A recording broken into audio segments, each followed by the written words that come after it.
नमस्कार साथियों, मैं साहिल आज फिर प्रस्तुत हूँ अपने नए व्याख्यान के साथ। भारतवर्ष की उन्नति कैसे हो सकती है निबंध के साथ। मैं आपको बता दूं कि इससे पहले जो हमने निबंध किया था वो आचार्य रामचंद्र शुक्ल द्वारा रचित कविता क्या है निबंध किया था। बहुत ही सरल एवं आसान तरीके से किया था।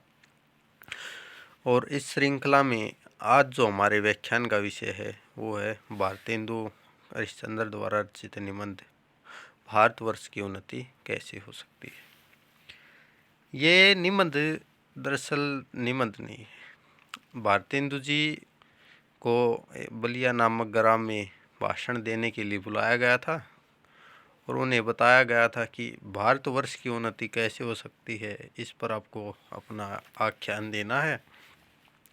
तब भारतेंदु जी ने वहाँ पर अपना भाषण दिया था और उस भाषण का लिखित रूप ही यह निबंध है। यह निबंध बहुत ज़्यादा महत्वपूर्ण है। उन्होंने एक एक शब्द बहुत ही महत्वपूर्ण शब्दों का प्रयोग किया है, कोई भी ऐसी बात नहीं है। इसमें उन्होंने हमारे अतीत का गौरवगान भी किया है। मतलब हमारे उदाहरणों के माध्यम से पृथ्वीराज चौहान का उदाहरण लिया है कि कैसे उन्होंने बिना आँखों के निशाना लगाते थे। हमारे ऋषि मुनियों का उदाहरण लिया है कि अल्प सुविधाओं के साथ, कम सुविधाओं के साथ भी उन्होंने ऐसे ग्रह नक्षत्रों की, तारों की ऐसी गणना की है जिसे आज तक कोई गलत नहीं ठहरा सका है। और भी कई उदाहरण बताते हैं जिसे आगे इसमें समझेंगे, निबंध में समझेंगे। इसके बाद वे हमारे आज इस दुर्दशा के कारण क्या है वे बताते हैं। हमारा आलस्य हमारी शत्रु है, और हमारा शत्रु है। अंग्रेजी भाषा को हमने अपना लिया, हमारी शिक्षा को छोड़ दिया है, ये इसका महत्वपूर्ण कारण है। और भी जैसे विदेशी वस्तुओं का अपनाना इसका कारण है, जो और आलस्य सबसे बड़ा कारण बताया। इस तरह से कई कारण बताए हैं जिससे आज हमारी ये स्थिति हो गई है। इसके बाद वे ये भी बताते हैं कि इसे सुधारा कैसे जा सकता है। कई उदाहरणों के माध्यम से बताते हैं, जैसे अपनी भाषा को अपनाकर, अपने ज्ञान को अपनाकर, अपनी शक्तियों को पहचान कर। इससे अनुमान का उदाहरण देते हैं, जैसे वो पहले अपनी शक्तियाँ भूल गए थे, फिर अपनी शक्तियों को पहचान कर और सब जो व्यक्ति हैं, हिंदू, मुसलमान, सिख, ईसाई, सब एक होकर, अगर सब एक हो जाएं तो हम इन समस्याओं का सामना कर सकते हैं, उन्नति कर सकते हैं। तो इसे विस्तार से जानते हैं कि इस निबंध में है क्या। तो भारतेंदु जी ने ये आख्यान दिया था बलिया नामक गांव में, तो इसी से वे इस निबंध की शुरुआत करते हैं। सामने अनेक व्यक्ति थे, कुछ अंग्रेज अधिकारी भी थे। उनके सामने देखिए भारतेंदु जी बहुत ही कुशग्र बुद्धि और प्रतिभाशाली व्यक्ति थे।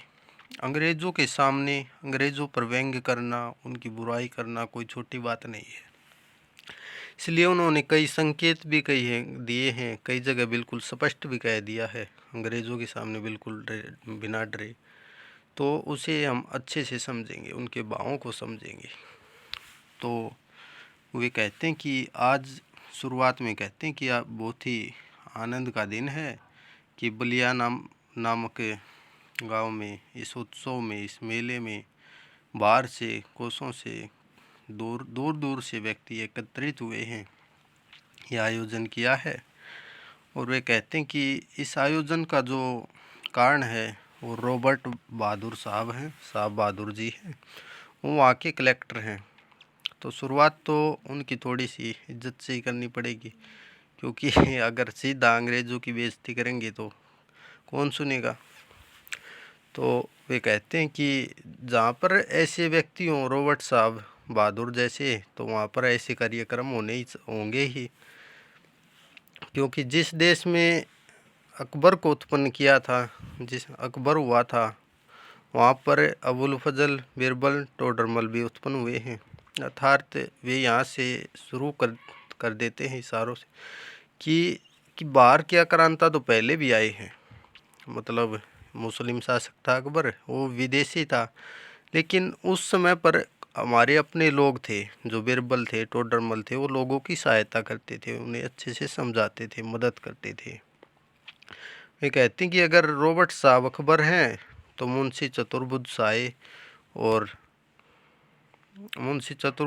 और मुंशी बिहारी लाल साहब जो हैं वो हमारे टोडरमल और अबुल फजल जी हैं। इस तरह से वे कहते हैं। लेकिन फिर वे कहते हैं कि जो हमारे हिंदुस्तान के लोग हैं वो रेल की गाड़ी की तरह हैं। लेकिन रेल की गाड़ी को चलाने के लिए कोई इंजन तो चाहिए, बिना इंजन की रेल की गाड़ी नहीं चल सकती है। वे बताते हैं कि वे अपनी सभी शक्तियों को भूल चुके हैं। जिस तरह से हनुमान जी को शक्तियाँ याद दिलाने के लिए जामवंत जी ने कहा था कि का चुप साधी रहा बलवाना, मतलब हनुमान जी भी अपनी शक्तियाँ भूल गए थे। उसी तरह से भारत के व्यक्ति भी अपनी शक्तियाँ भूल गए हैं। उन्हें शक्तियाँ याद दिलाने की आवश्यकता है। अगर वो अपनी शक्तियों को जान जाए तो वे तरक्की कैसे नहीं कर सकते, वो अपनी तरक्की अपने आप कर सकते हैं। लेकिन उन्हें वो शक्तियाँ याद कौन दिलाए। हिंदुस्तान में जो राजे महाराजे हैं वो अपनी अय्याशियों में व्यस्त हैं, और जो हाकिम नवाब हैं वो बेचारे यहाँ पर अंग्रेज़ों के नौकरी करते हैं, अपना पेट भरते हैं। और जब वैसे तो वे अपने काम में उलझे रहते हैं, जब कोई छुट्टी मिलती या थोड़ी बहुत देर काम के लिए थोड़ा बहुत उन्हें वो मिलता है तो वे हमारे बारे में ज़्यादा सोचते नहीं है। और वे कहते कि वे हमारे जैसे गरीब गंदे काले आदमियों को मिलकर अपना समय खराब भी क्यों करें। इस पर वे एक श्लोक भी पढ़ते हैं, बताते हैं कि तुम्हें गैरों से कब फुर्सत, हम अपने गम से कब खाली, चलो बस हो चुका मिलना, न हम खाली न तुम खाली। वे कहते हैं कि ये अपने लोगों से कहते हैं कि जैसे कि तुम्हें तो अंग्रेज़ों की तीमारदारी करने से फुर्सत नहीं है, और अब हम भी अपने गम से खाली नहीं हैं, चलो बस हो गया मिलना है। मतलब ये भाषण दिलाना कि भारतवर्ष की उन्नति कैसे हो सकती है, झूठा नाटक करना, ये बहुत हो चुका है। अब हमें समय नहीं है, इसके लिए समय नहीं है, हमें अपनी तरक्की करनी है। अगर तुम्हें समय नहीं है तो हमें भी तुमसे मिलने का समय नहीं है। फिर वो 3 मेंढकों का उदाहरण देते हैं कि 3 मेंढक हैं और एक के ऊपर एक बैठा हुआ है। तो जो सबसे ऊपर बैठा हुआ है वो तो कहता है कि जोक शोक अर्थात मौज ही मौज है, उनकी तो मौज ही है, सबको कुचल रहा, सबसे ऊपर बैठा है। फिर जो एक बीच में बैठा है वो था गम सम, अर्थात कभी खुशी है और कभी गम है, अर्थात वो बीच में है। थोड़ा दबाव भी रहता है ऊपर के अधिकारियों का, अंग्रेज़ों का, और वो थोड़ा नीचे वालों को कुचलता भी है। लेकिन जो सबसे नीचे वाला मेंढक है वो कहता कि गए हम, अर्थात मारे गए हम, बिल्कुल उसको वो तो बिल्कुल कुचला जा रहा है। और इस तरह भारतेंदु जी कहते हैं कि हिंदुस्तान की प्रजा की भी यही दशा हो गई है, वो गए हम, मारे गए हैं, बिल्कुल हम तो मारे गए हैं। इस चक्कर में मेंढकों हम सिर्फ सबसे नीचे हैं, हम मारे गए हैं। वे बताते हैं फिर हमारे ऋषि मुनियों का उदाहरण देते हैं कि ये जो जब हमारे पुरखों के समय पर हमारे पास कोई ज़्यादा साधन नहीं थे, वे जंगलों में रहते थे, कुटिया में रहते थे, मिट्टी के बर्तन रखते थे, और तब भी उन्होंने बांस की नालियों के साथ तारों की, ग्रहों की, नक्षत्रों की ऐसी सटीक गणना की है, इतनी सटीक की है कि आज जो नई नई टेक्नोलॉजी आ रही है, नई नई 16 लाख रुपए की जो विलायती विदेशी महंगी महंगी दूरबीन आ रही हैं, और उनसे भी जब उसकी गति को मापा जाता है तो उसे कभी भी हिंदुस्तान की जो शिक्षा उसे गलत नहीं ठहरा पाते, वो बिल्कुल सही बैठती है। मतलब तब हमारी शिक्षा इतनी मजबूत थी। लेकिन आज अंग्रेजी विद्या आ गई है, लाखों पुस्तकें हैं, हज़ारों यंत्र हैं, और फिर भी लोग विकास नहीं कर रहे हैं, क्योंकि उन्हें कुछ समझ तो आ नहीं रहा है। हज़ारों पुस्तकें, लाखों पुस्तकें हाथ में दे थमा दी और सीख कुछ पा नहीं रहे हैं। आखिरी में कुछ रोज़गार मिल नहीं रहा है और यहीं दिहाड़ी मजदूरी कर रहे हैं। तो ये शिक्षा कैसी शिक्षा है जिसे लोगों को कुछ मिल ही नहीं रहा है। वे बताते हैं कि आज जो है समय ऐसा है कि जो सभी देश जो है तरक्की करते जा रहे हैं। अमेरिका, जापान, फ्रांस, सभी के सभी तरक्की के ओर आगे बढ़ रहे हैं। लेकिन भारत अगर अब भी इस तरक्की में आगे नहीं बढ़ेगा तो वो पीछे ही रह जाएगा, फिर वो आगे नहीं बढ़ पाएगा। वे कहते हैं, लूट की इस बरसात में भी जिस पे सिर पर कमबख्ती का छाता और आंखों में मूर्खता की पट्टी बंधी रहे, उन पर ईश्वर का कोप ही कहना चाहिए। फिर वे अपने विषय पर आते हैं कि आज मुझे जब मैं यहाँ पर आया तो मेरे मित्रों ने कहा कि मुझे इस पर व्याख्यान देना कि हिंदुस्तान की तरक्की कैसे हो सकती है, उसकी उन्नति कैसे हो सकती है। तो वे कहते हैं कि भला मैं इस पर क्या आख्यान दूँ, इस पर क्या बोलूँ। भागवत में स्पष्ट कहा गया कि जो मनुष्य का जन्म है, मनुष्य जो शरीर प्राप्त करता है, मनुष्य के रूप में जन्म लेता है, वो 84 लाख योनियों के बाद तो उसे जन्म मिलता है। कितनी दुर्लभता से प्राप्त होता है। और इतनी दुर्लभता के बाद जब वो मिला और उसके बाद उसे गुरु का आशीर्वाद मिलना और मेरी अनुकूलता मिलना, कितनी बड़ी बात है। इतनी सुविधाएं देने के बाद भी अगर कोई तरक्की नहीं कर सकता, मानव का विवेक बुद्धि मिलने के बाद भी अगर कोई तरक्की नहीं कर सकता, तो क्या कर सकता? वो कुछ नहीं कर सकता है। सबसे बड़ी बात तो यही है कि उसे मानव का शरीर मिला है, तरक्की तो खुद कर सकता है। फिर वे बताते हैं कि कोई भी हर देश में, मतलब किसी देश में सभी व्यक्ति पेट भरे हुए नहीं होते। मतलब जो किसान है, मजदूर है, निचला वर्ग है, ये केवल भारत में नहीं है, वो विदेशों में भी है। इंग्लैंड में भी है, अमेरिका में भी है। मजदूर वर्ग तो हर तरह हर जगह पर है। लेकिन वे यहाँ के मज़दूरों में और वहाँ के मज़दूरों में अंतर बताते हैं। फिर वो अपने वालों पर भी थोड़ा ताना मारना शुरू करते हैं। ये बताते हैं कि जो विदेशों में मज़दूर हैं वो हर दम कुछ न कुछ नया करने की सोचते रहते हैं। सोचते हैं कि अब की बार दोगुना अनाज कैसे लेंगे, ये कैसे करेंगे। लेकिन हमारे यहाँ पर भारत में निकम्मापन जो है, आलस्य जो है, इतना बढ़ गया है कि कोई कुछ काम ही नहीं कर रहा है। सब बिल्कुल निठल्ले घूम रहे हैं, बिल्कुल खाली हैं। और मलुकदास जी ने तो इस पर एक दोहा भी गढ़ दिया है कि अजगर करे न चाकरी, पंछी करे न काम, दास मलुका कही गए, सबके दाता राम। अर्थात अगर काम ही नहीं करेंगे तो तरक्की कैसे होगी? और तरक्की जब कार्य नहीं करेंगे तो दरिद्रता आएगी। और गरीबी से बड़ा कोई दुख नहीं है। दरिद्र जो व्यक्ति होता है वो अपनी इज्जत को इस तरह से बचाता फिरता है जैसे लाजवंती बहू फटे कपड़ों में अपने अंग को छिपाए जाती है। इस तरह से वे बताते हैं कि आलस्य सबसे बड़ा शत्रु है। आलस्य को त्यागो भाइयों, आलस्य को त्यागो। राजाओं के मुंह की तरफ मत देखो कि राजा हमारा विकास करेंगे, राजा रोजगार देंगे तब हमारा विकास होगा। आशा ये भी मत सोचो कि पंडित का भाषण सुनेंगे और उससे हमारा ज्ञान मिलेगा और तब हमारा विकास होगा। इसका समय जा चुका है। अपने खुद की कमर कस लो, मतलब तैयार हो जाओ। खुद जब कुछ करोगे, रोजगार करोगे, कुछ न कुछ कार्य करोगे, तुम्हारा विकास अवश्य होगा। फिर भी पृथ्वीराज चौहान का उदाहरण देते हैं कि एक बार हमारे पृथ्वीराज चौहान जी को बंदी बना लिया गया था और उसे गौर देश में ले जाया जा रहा था।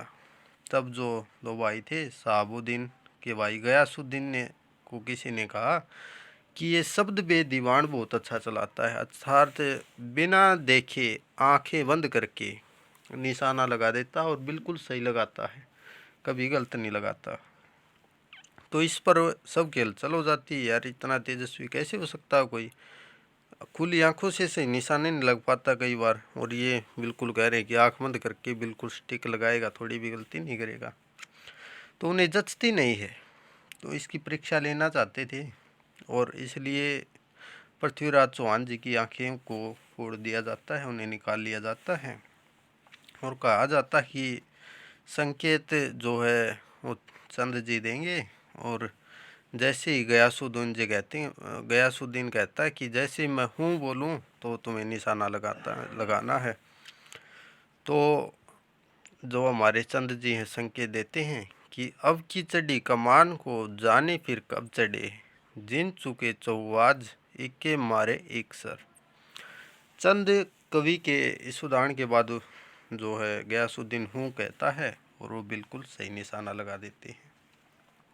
इस तरह से वे बताते हैं कि हमारे यहाँ पर इतने प्रतिभाशाली व्यक्ति हुए हैं जो बिल्कुल बिना आँखों के केवल सुनकर ही निशाना लगा देते हैं।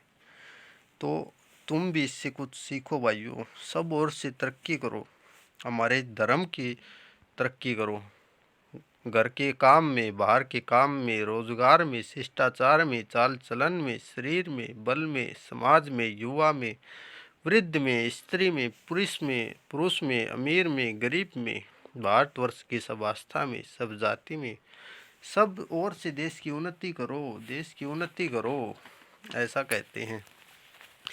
फिर वे उदाहरण देते हैं, बहुत ही कुशल बुद्धि के व्यक्ति हैं, जैसा कि मैंने बताया, उदाहरणों के माध्यम से समझाते हैं। वे बताते हैं कि अगर हमारे घर में कोई बाहर का व्यक्ति आगे घुस जाए और हमारे साथ गलत व्यवहार करे, उस पर कब्जा करने की कोशिश करे, तो हम उस पर हमारी पूरी शक्ति लगाकर उसका सत्यानाश कर देते हैं, उसके पीट देते हैं, मतलब वहाँ से भगा देते हैं। तो वही काम हमें यहाँ करना है। अंग्रेज जो है बाहर के लोग हैं, हमारे घर पर आकर हम पर आक्रमण कर रहे हैं।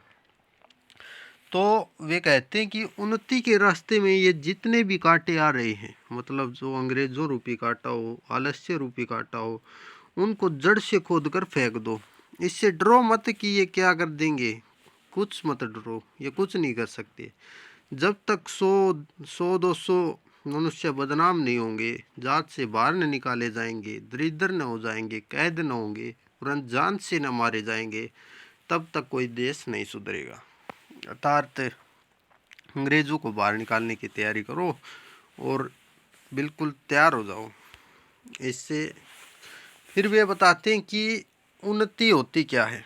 मैं कह दूं कि उन्नति करो और तुम उन्नति में सबको मार काट डालो, ये उन्नति नहीं होती। उन्नति को भी समझ लीजिए।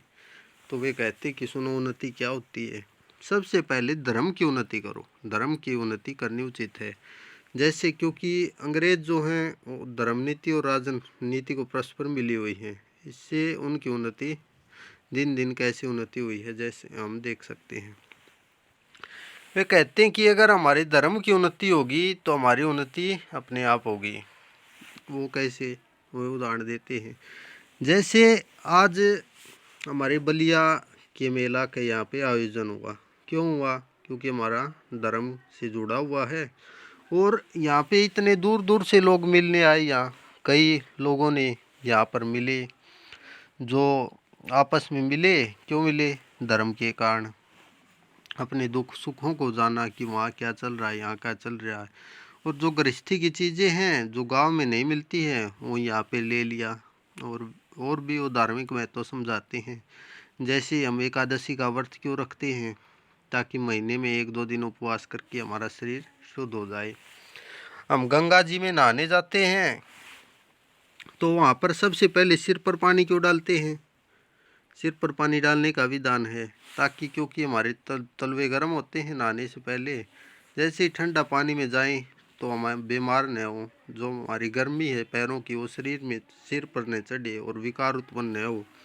इसलिए सबसे पहले सिर पर पानी डालना चाहिए और फिर पैरों को अंदर डालना चाहिए। ये विधान इसलिए है, ये हमें कितना अच्छा विधान है। और इससे बाद वो कहते हैं दिवाली किस लिए मनाई जाती है? ताकि साल भर में एक बार अच्छे से सफाई हो जाए। होली किस लिए मनाई जाती है? ताकि जो वसंत में है आवास जगह जगह पर बिगड़ जाती है, वो अच्छी तरह से जो अच्छी अग्नि जलाई जाती है उससे हवा शुद्ध हो जाए। लेकिन आजकल ये सारे त्यौहार बिगाड़ दिए गए हैं, इनका कोई अर्थ ही अलग समझने लगे हैं। ये जो है उन लोगों ने धर्म नीति और राजनीति को दूध और पानी की बातें मिला दिया है। हम समझ नहीं पा रहे हैं कि वास्तविक धर्म है क्या। तो बताते कि वास्तविक धर्म तो केवल परमेश्वर के चरण कमल का भजन है। वास्तविक धर्म क्या है? परमेश्वर के चरण कमल का भजन है। तो ऐसे में क्या अपनाएं, क्या छोड़ें, किस चीज़ को धारण करें, न करें। मैं बताते हैं कि हमारे यहाँ पहले बहुत ऋषि मुनि हुए, उनकी जो संतानें हुई, उनके अपने वंश की शक्ति को न पहचान कर अपने नाम से उन्होंने नए नए धर्म चला रखे हैं। ये वे कहते कि ये धर्म नहीं है, इन्हें बदला जा सकता है। जो ये आजकल हैं, कई प्रथाएं चला दी कि ये होना चाहिए, मतलब विधवा का विवाह नहीं होना चाहिए, ये होना चाहिए। जो ये गलत परंपराएं हैं, इनका हमें त्याग करना चाहिए। वे धर्म को स्पष्ट करते हुए कहते हैं, मतलब इस अवधारणा पर चलना चाहिए कि जो अच्छा है, जो धारण करने योग्य है, जो हमारे लिए अच्छा है, उसे उसे धारण करो, और जो गलत चीज़ें हैं उन्हें छोड़ दो। वे किस चीज़, कुछ उदाहरण भी देते हैं, जैसे बहुविवाह की प्रथा को छोड़ दो, विधवा विवाह विधवा विवाह जो है उसे वो हटाओ, मतलब विवाह होना चाहिए विधवा का, क्यों नहीं होना चाहिए, तो उसका जीवन आगे कैसे कटेगा। इस तरह से वे कई उदाहरण देते हैं बहुविवाह का, कुलीन प्रथा का। जैसे बच्चों, लड़के की जल्दी से शादी की जाती है छोटी उम्र में, इससे उसे शारीरिक रूप से भी बहुत हानि पहुंचती है, और ये गलत है। उसे ज्ञान नहीं होता तो उसे छोटी उम्र में उसकी शादी क्यों की जाए। और वे कहते हैं कि लड़कियों को भी पढ़ाइए, लड़कियों को भी पढ़ाइए, लड़कियों को पढ़ाना भी बहुत आवश्यक है। क्यों पढ़ाएं। और शिक्षा भी उन्हें ऐसी नहीं पढ़ानी है जो आज की अंग्रेजी शिक्षा है, जिसे अब इतनी पुस्तकें पढ़ने के बाद भी मतलब दिमाग खराब रहता है, गाली गलौज करना ही सीखते हैं। वो शिक्षा नहीं। शिक्षा ऐसी हो जिसे वो अपने धर्म कुल के बारे में जाने, अपने तेजस्वी, अपने जो है इतिहास को जाने कि हमारा कितना अच्छा इतिहास रहा है। वो अपने बच्चों को अच्छे से शिक्षा दे सके, पति को भी अच्छा ज्ञान दे सके। अपने बच्चों को, पति को अच्छा ज्ञान देगी, अच्छी गृहिणी होगी, तो उसका विकास, घर का विकास तो अपने आप ही होगा। वे कहते हैं कि धर्म के चक्रों में उलझना छोड़ दो। हिंदू, मुसलमान, जैन, ईसाई सारे मिलकर अब एक हो जाओ। चाहे कोई नीचा हो, ऊंचा हो, सबको आदर दो, सबको अपने जैसा समझो। छोटी जाति के लोगों को भी तिरस्कृत मत करो, उन्हें अपना ही सोचो और उनको अपने साथ लो। और वे मुसलमान भाइयों से भी कहते हैं कि भाइयों, आप यहाँ हिंदुस्तान में ही रहते हैं और हिंदुस्तानियों की बुराई करना छोड़ दो। यहाँ पर एक साथ रहो, मिल के रहो। अगर ये जो आग है जो अंग्रेज़ों ने फैलाई है, वे उदाहरण के माध्यम से समझाते हैं। जैसे अगर घर में आग लग जाए तो सभी देवरानी जेठानी मिलकर पहले आग को बुझाती हैं, वो आपस में नहीं लड़ती। इसी तरह आज देश में आग लगी हुई है, मतलब अंग्रेज लूटते जा रहे हैं, लूटते जा रहे हैं, और हम आपस में ही लड़ रहे हैं। मतलब देवरानी जेठानी पहले बीच में लड़ ही रहे हैं, हिंदू मुसलमान लड़ ही रहे हैं। उसको छोड़ो और पहले इस आग को बुझाओ। अगर ये नहीं बुझाई तो घर ही जल जाएगा, और घर जल जाएगा तो फिर हमारा औचित्य ही नहीं रहेगा, तो फिर क्या रह जाएगा। और जो वे कहते हैं कि कई लोगों को आज भी भ्रम है कि दिल्ली लखनऊ में बादशाहत कायम है, हमारे राजा राज कर रहे हैं। तो वे कहते हैं यारो, वे दिन जा चुके, अब किसी की बादशाहत नहीं है। छोड़ दो, खुद की कमर कसो। ये भूल जाओ कि राजा हमारी मदद करेंगे, अपनी कमर को खुद कस लो, तैयार हो जाओ। और कहते हैं अपने बच्चों को भी अच्छा ज्ञान दो। उन्हें जो ये गंदी किताबें हैं जिनमें ऐसे ऐसे गाने हैं और हैं, उन्हें छूने भी मत दो। उन्हें अच्छे अच्छे अनुशासन दो, अच्छा अच्छा ज्ञान दो। और जो कई लोग ये कह रहे हैं कि अगर अंग्रेजी में सरकारी नौकरी मतलब लग गए और पेंशन और वजीफे में नौकरी का भरोसा छोड़ दो। पेंशन के भरोसे क्या जीना है। और जो अपने लड़कों को है अपना स्वरोजगार निर्मित करना सिखलाओ कि वो खुद का रोजगार कैसे निर्मित करें। उन्हें विदेशों में भेजो अगर और भी अच्छा सीख सकें। आजकल जो है छोटी छोटी चीज़ें भी विदेशों से आ रही हैं। क्यों आ रही हैं? क्योंकि हमें ज्ञान नहीं है। हम अपनी शक्तियों को भूल गए हैं। अपनी शक्तियों को याद करो, उन्हें अपना नया नया रास्ता देखो। वे कहते हैं कि आज जो भी हिंदुस्तान में रह रहे हैं, चाहे वो किसी जाति का हो, किसी रंग का हो, क्यों न हो, वह हिंदू है। जो हिंदुस्तान में रहता है वह हिंदू है। ये नहीं कि हिंदू हिंदू। हिंदू का अर्थ है जो हिंद प्रदेश में पैदा हुआ, हिंद में जन्मा, वह हिंदू है। हिंदू का कोई और अर्थ नहीं है। सब मिलकर एक हो जाओ। और आज जो ये है विदेशी वस्तुओं का व्यापार इतना बढ़ गया है, वे बताते हैं जो ये दिया सिलाई है, मतलब बात बनाई और दिया जला देते हैं, लेकिन वो भी विदेशों से आ रही है। बातियाँ बनी, दिए विदेशों के दिए जला रहे हैं। हमारी बिल्कुल इतना बनती भ्रष्ट हो गई कि हम दिए भी खुद के नहीं बना सकते। और जो हम ये मार्किन की धोती है वहाँ पर फिर इशारों से समझाते हैं कि जो व्यक्ति पहने हुए ये मार्किन की धोती पहने हुए है वह अमेरिका से आई हुई है।